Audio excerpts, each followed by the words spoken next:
yang mendirikan di seluruh negara di dunia ini ada istilahnya leluhur-leluhur yang berharap dengan negaranya itu.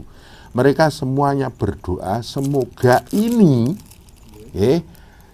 gempa bumi, badai angin, badai air, banjir itu mengena orang-orang yang benar-benar angkara murka. Itu. Jadi istilahnya para manusia yang punya kekuatan daya gaib yang lebih dibanding yang lainnya itu mengarahkan itu semua kepada orang-orang yang memang benar sampah dunia, kata nih loh, Mas. Jadi mereka hidup menjadi benalu, mereka hidup menjadi perusak alam semesta. Itu insya Allah nanti tidak akan salah tembak, salah target, salah tempat. Jadi nanti yang ditembak benar-benar orang-orang yang benar-benar sampah alam semesta, sampah dunia yang nanti akan didaur ulang oleh bumi ini. Mereka akan istilahnya dipendam oleh bumi, nanti muncul generasi-generasi bayi yang lahir itu generasi-generasi yang lebih baik daripada sebelumnya. Dan kalau ditanya apakah itu terjadi, iya. Saderenge nglajengaken mirsani video sakjangkepipun, kula aturi kapurih nutul tombol subscribe supados boten ketinggalan video salajengipun. Kagem kemanfaatan video menika monggo dipun like, komen lan ugi share. Mugi panjenengan sedaya pinaringan seger waras, bejo donya bejo akhirat, rahayu rahayu rahayu sagung dumadi.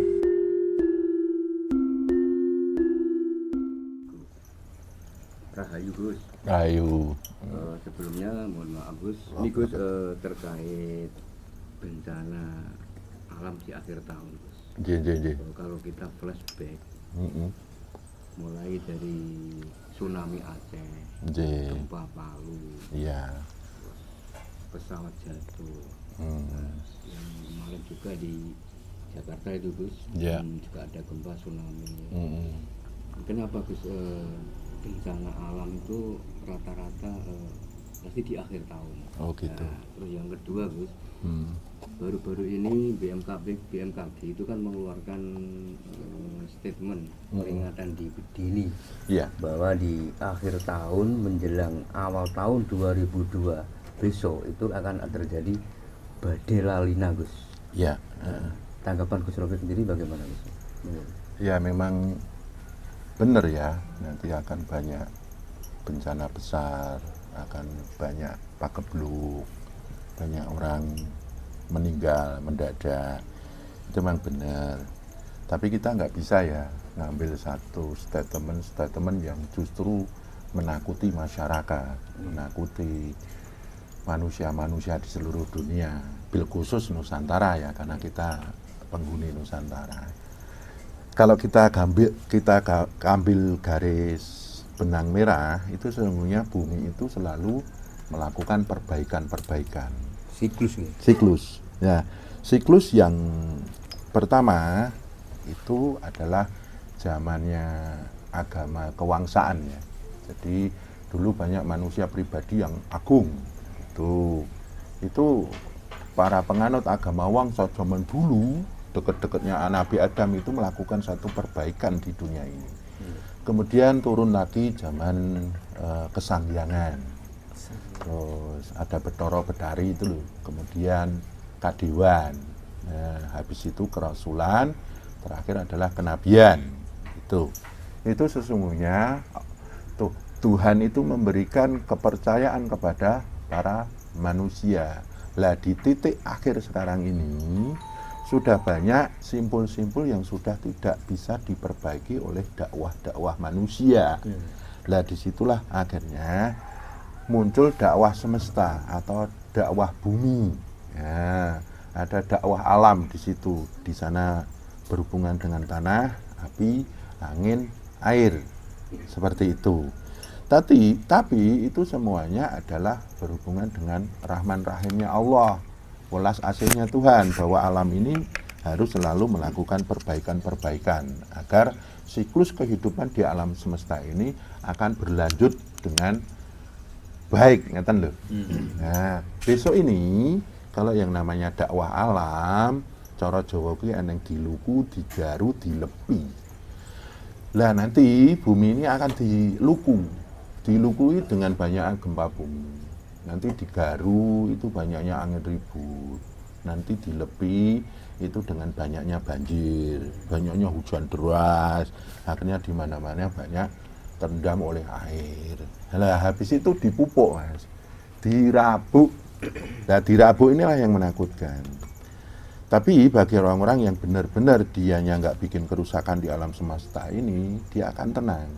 Nah, nanti dirabuk dengan apa? Dirabuk dengan manusia-manusia yang tidak berguna bagi alam semesta ini.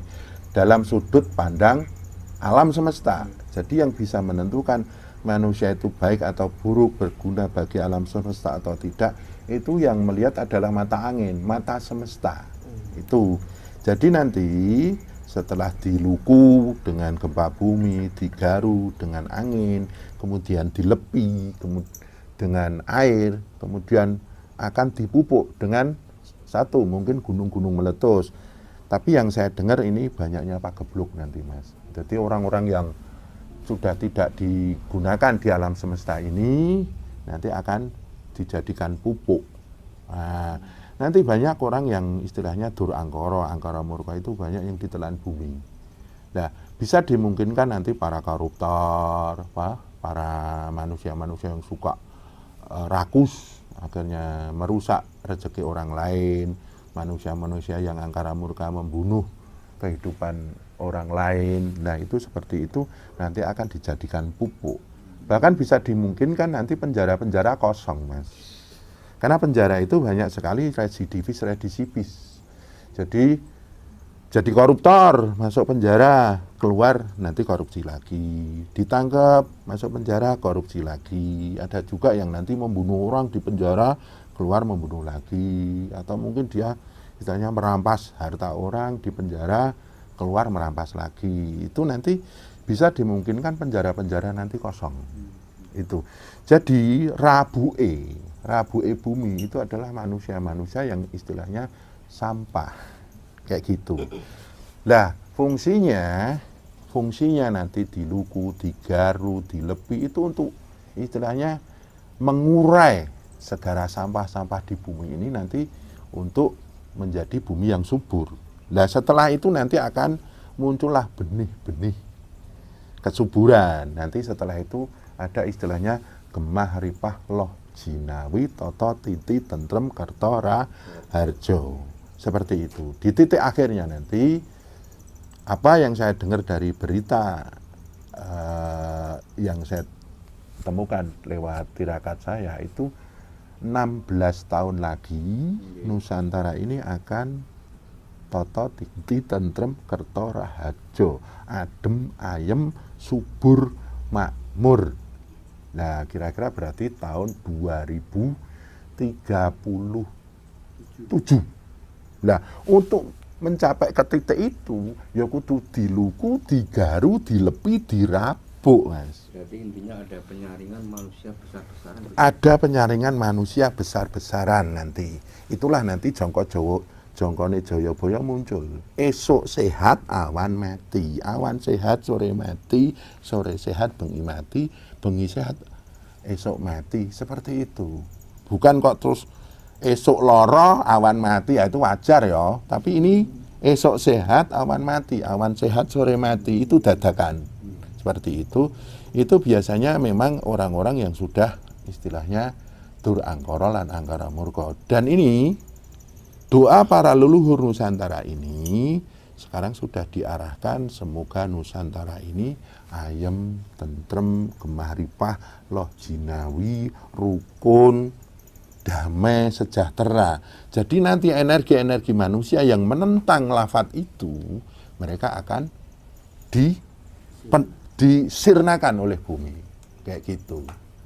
Nah, ini bukan kita hanya menakut-nakuti, tapi kan kita bisa lihat celah. Oh, berarti supaya saya selamat, saya harus bagaimana? Kan kayak gitu. Kalau ingin selamat, otomatis jangan sampai kita membuat kerusakan. Satu, kerusakan pada diri sendiri, kerusakan pada orang lain, kerusakan pada makhluk lain, hewan, tumbuhan, dalam arti merusak ekosistem, apalagi merusak bumi, Mas. Dengan sampah, penebangan hutan, dengan penggalian tanah, merusak atmosfer dengan pabrik-pabrik kayak gitu. Lah orang-orang yang kayak gitu, ya mereka bikin kerusakan, ya otomatis dia akan terkena itu.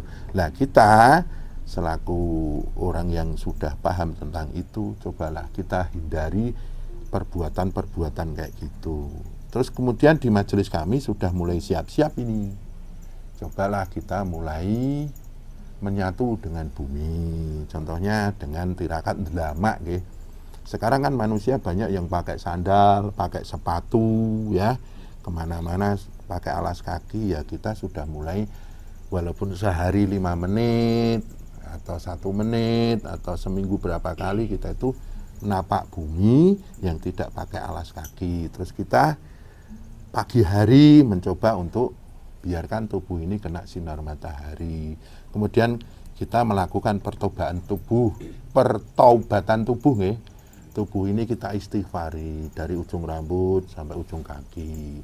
Pikiran ini dengan pemahaman kita, pemikiran kita, pengalaman kita, atau istilahnya pengetahuan kita istighfari. Siapa tahu dengan otak kita itu kita membuat kerusakan. Kemudian nafsu kita mintakan ampun, kita istighfari, jangan-jangan dengan nafsu lawamah, amarah, supiah, mutmainah kita itu sudah bikin kerusakan. Yang terakhir adalah pertobatan jiwa. Mungkin ego-ego kita ini sudah mulai bikin kerusakan di muka bumi, itu kita istighfari. Nah, orang-orang yang sudah melakukan istighfar di situ akan muncullah yang disebut ma'ul hayat atau banyu panguripan, itu supaya kita lolos dari pagebluk itu. Dan insya Allah nanti kita akan menemukan satu titik bertemu yang namanya zaman rejo atau gemah ripah loh jinawi itu. Seperti itu, Mas. Ini Gus, Gus Rofi kan mengatakan bahwa kita diharuskan untuk ndelamak. Kenapa Gus? Terus manfaat dari ndelamak itu bagaimana Gus Rofi, bisa dikupas Gus? Aslinya ndelamaan kita itu nyusu bumi, Mas. Jadi ketika sampean nepak bumi, di bumi tanpa alas, ya itu sesungguhnya bumi itu memberikan energi daya dalam dirinya atas izin zat ghaibul ghuyub. Jadi bumi itu mempunyai anasir tanah itu kekayaan, kecukupan, anasir api itu kemuliaan, kekuatan, anasir angin itu kenikmatan, anasir air itu adalah banyu panguripan. Itu kalau kita ndelamak, otomatis kita dekat dengan bumi. Ndelamaan kita tersambung dengan unsur bumi. Lah di situ seperti bayi waktu di alam rahim itu lewat puser, Mas. Lewat puser. Jadi ibu kita itu memberi kehidupan pada diri kita ketika di alam rahim lewat pusernya. Tapi ketika kita sudah lahir di sini, bumi ini akan memberikan satu energi kehidupan lewat ndelamaan kita.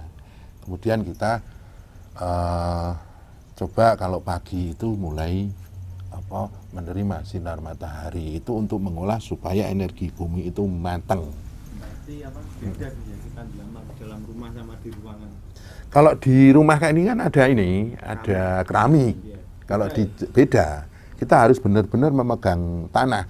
Itu minimal seminggu sekali, seminggu 2 kali kayak gitu, walaupun 5 menit dengan niat aku ingin bersahabat dengan bumi, bersahabat dengan langit, matahari, daya hidupnya kayak gitu. Itu adalah salah satu untuk kita bisa istilahnya berhubungan welas asih dengan langit dan bumi. Anasir langit itu diwakili oleh bapak kita, anasir bumi itu kan diwakili oleh ibu kita. Nah, karena anasir langit diwakili oleh bapak kita, anasir bumi diwakili oleh ibu kita, nah itu laku selanjutnya adalah kita harus sering-sering mendoakan leluhur kita. Leluhur dari ibu ke atas, leluhur dari bapak ke atas. Nah, akhirnya kita itu hidup di dunia ini menjadi dzurriatnya bumi, dzurriatnya langit, dzurriatnya ibu, dan dzurriatnya bapak. Terus kita hidup di dunia itu menjadi harapannya Tuhan, harapannya Gusti Allah untuk jejeke kekhalifahan, istilahnya, istilah Jawanya hamamayu hayuning bawono, bahwa kita itu hidup di dunia ini datang sebagai penjaga ranah kehidupan alam semesta, bukan perusak. Ngeten lho, bukan pemerkosa. Ini bumi sudah banyak diperkosa ini. Nah, kan seperti itu. Yaitu akhirnya diri kita itu walaupun hanya wadah kayak gini, ini mewakili bermacam-macam dzuriat di semesta alam. Ini Mas, munculnya nanti akhirnya muncullah yang disebut Nurullah, Nur Muhammad, Nur Adam, terang pada diri kita. Cahaya-cahaya itulah nanti akan menjaga, kalau istilah Islamnya syafaate Nur Muhammad dan syafaate Nurullah, ngeten niku lho Mas. Terus ini banyak berita tentang gempa itu. Saya sih tidak usah takut dan khawatir Mas. Yang penting kita itu benar-benar tidak bikin kerusakan, benar-benar kita itu jujur, lurus, benar. Itu insya Allah kita termasuk orang yang diselamatkan Mas. Tidak usah takut kayak gitu. Itu justru yang takut-takut ya koruptor-koruptor, maling-maling ya pemimpin-pemimpin yang racet itu perlu takut ini. Tapi saya nggak sebut nama loh. Itu kalau ada yang pemimpin nggak amanah, pemimpin yang istilahnya dur angkoro murko, terus mohon maaf ulama yang katanya berbaju ulama nih yang dicari adalah ego, artinya suka ribut kayak gitu. Terus orang-orang kaya yang suka pamer kekayaan, orang yang punya kekuasaan cuma sukanya unjuk kekuatan. Lah itu mereka menaruh kesombongan dengan alam semesta ini. Lah itu kudune sing kudune wedi karo kahanan ngeten iki, harusnya takut dengan keadaan seperti ini. Lah kalau kayak kita itu bisanya apa toh Mas? Itu kan orang kecil, kita itu hanya bukan apa-apa, bukan siapa-siapa, yang penting kita berbuat baik sama sesama makhluk, terus sesama manusia kita hormati, makhluk-makhluk lain kita hormati, langit, bumi dan seisinya pun insya Allah selamat ngeten niku. Ini kan memang era-era sekarang ini seperti yang Gus tadi katakan, bahwa sekarang banyak pemimpin yang tidak amanah, banyak tokoh-tokoh agama yang tidak amanah. Nah, cara mensikapi fenomena seperti itu seperti apa? Karena yang saya lihat di dalam masyarakat ini memang untuk sekarang itu banyak orang merasa terkena dampak krisis figur. Akhirnya ngawur orang-orang. Ini solusinya seperti apa? Mohon dianalisa. Kalau saya sih kembali ke pribadi. Akhirnya saya kembali ke pribadi saya. Itulah yang namanya mentokohkan pribadi. Saya selaku pribadi ini harus selalu muhasabah. Aku kuis bener lan jujur apa durung. Ya, jadi saya mensosokkan pribadi saya, benar-benar saya pantau. Saya itu dekat dengan yang maha hidup apa tidak. Saya dekat yang maha kuasa apa tidak. Yang maha berdaya, kekuatan apa tidak. Kemudian saya itu termasuk sosok yang berbudi pekerti tidak. Saya itu termasuk sosok yang punya tata krama apa tidak. Jadi kalau kita sudah tidak bisa mentokohkan orang lain, entah itu umaro, agniya, orang kaya, umaro itu pemimpin atau ulama, sosokkan diri kita pribadi yang harus kita awasi. Kita itu termasuk koridor manusia yang bermanfaat atau tidak. Yaitu kembali dari diri kita sendiri. Lebih fokus lagi adalah dengan nafas kita. Nafas kita itu nafas yang membuat kerusakan atau nafas yang membuat manfaat di dalam hidup dan kehidupan semesta ini. Karena nafas itu adalah daya hidup kita, Mas. Ini kan banyak yang soalnya kita ya, dari kecil itu memang sudah terdoktrin atau didoktrin bahwasanya kalau kamu mau belajar tanpa guru itu nanti sesat. Sedangkan guru yang mana untuk saat era sekarang ini? Saya kira susah sekali mencari guru yang memang benar-benar guru gitu. Nah, itu kalau kita belajar dari diri kita sendiri karena doktrin itu tadi, takutnya kan, oh ya bener ya, nanti kita sesat atau gimana kalau kita belajar tanpa guru. Nah itu takutnya di situ. Nah, jawab itu semua seperti apa, Bu? Kalau kita belum bisa menemukan guru yang bisa membimbing kita masuk dalam ranah pendalaman, guru kita adalah budi pekerti itu sendiri. Gitu ya? Kita lihat diri kita sendiri. Saya itu sudah berbudi pekerti tidak? Saya itu bermanfaat bagi diriku, bagi keluargaku, bagi masyarakat, bagi makhluk lain, bagi alam semesta atau tidak?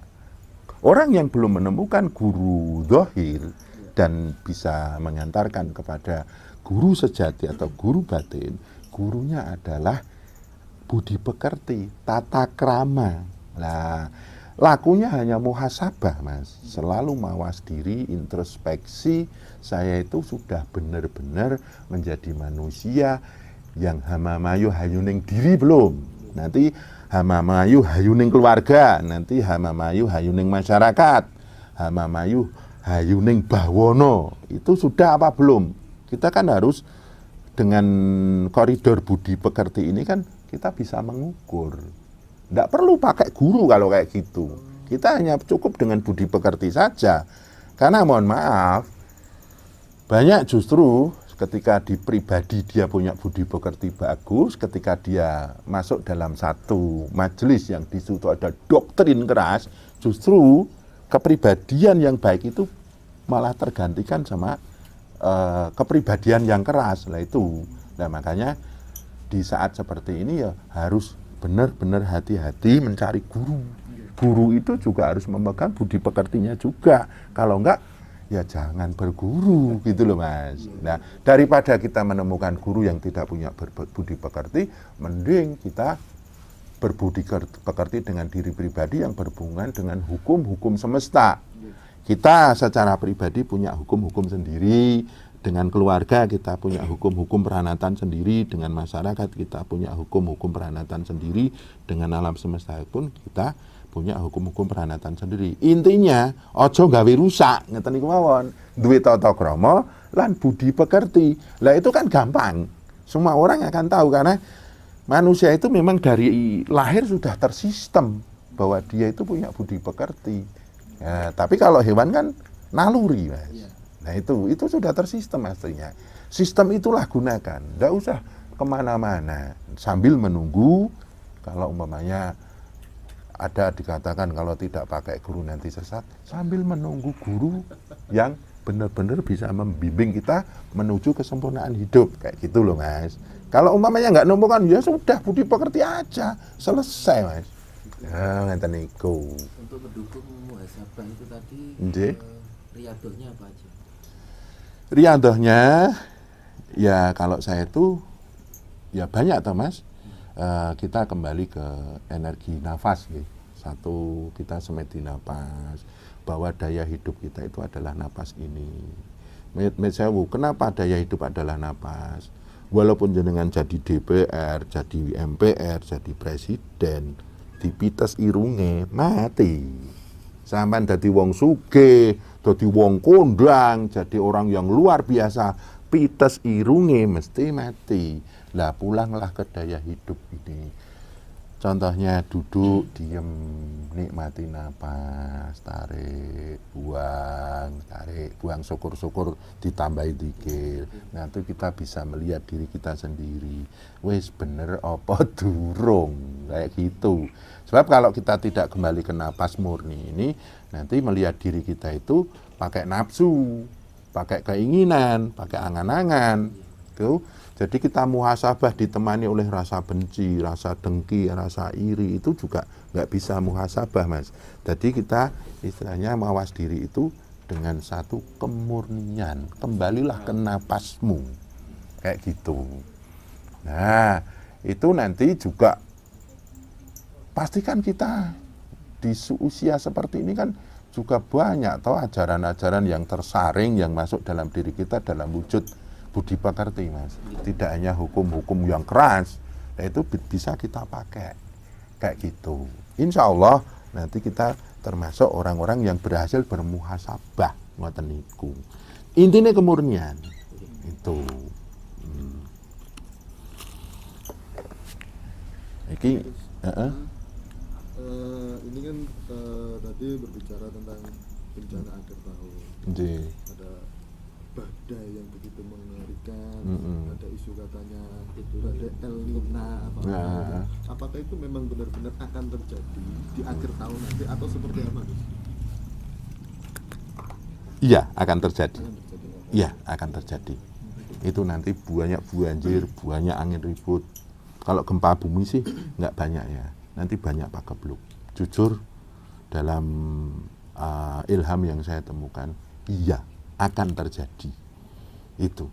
Makanya ini para leluhur, ya, istilahnya leluhur itu apa sih? Nusantara ini punya leluhur yang mendirikan di seluruh negara di dunia ini ada istilahnya leluhur-leluhur yang berharap dengan negaranya itu. Mereka semuanya berdoa semoga ini gempa bumi, badai angin, badai air, banjir itu mengena orang-orang yang benar-benar angkara murka. Itu. Jadi istilahnya para manusia yang punya kekuatan daya gaib yang lebih dibanding yang lainnya itu mengarahkan itu semua kepada orang-orang yang memang benar sampah dunia, kata nih loh, Mas. Jadi mereka hidup menjadi benalu, mereka hidup menjadi perusak alam semesta. Itu insya Allah nanti tidak akan salah tembak, salah target, salah tempat. Jadi nanti yang ditembak benar-benar orang-orang yang benar-benar sampah alam semesta, sampah dunia yang nanti akan didaur ulang oleh bumi ini. Mereka akan istilahnya dipendam oleh bumi, nanti muncul generasi-generasi bayi yang lahir itu generasi-generasi yang lebih baik daripada sebelumnya. Dan kalau ditanya apakah itu terjadi? Iya. Saya akan jawab iya. Ngeten niku.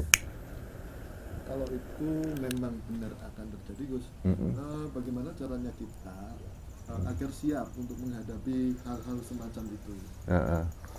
Jadi siap dengan segalanya gitu loh. Ya, yang jelas ketenangan, ya, ketenangan jiwa. Makanya kalau orang-orang ahli dzikir, ala bidzikrillah tatmainnul qulub. Ya silakan, jenengan kekuatannya di mana yang membuat jenengan jiwanya tenang. Kalau memang jenengan dengan semedi, dengan meditasi napas, jenengan sudah tenang, itu pakai. Yang kedua, kalau jenengan sukanya puasa, jenengan sukanya zikir, jenengan sukanya sholat, monggo ambil itu. Itu kekuatan jenengan untuk istilahnya membuat jiwa jenengan tenang. Terus seperti yang saya terangkan tadi, jangan bikin kerusakan. Nah, selalu mawas diri, apakah saya termasuk orang yang membuat kerusakan atau tidak. Kalau kita tidak bikin kerusakan pun tenang mawon, ndak usah gagas itu. Ngeten niku. Aman-aman mawon, tenang mawon, ngeten niku.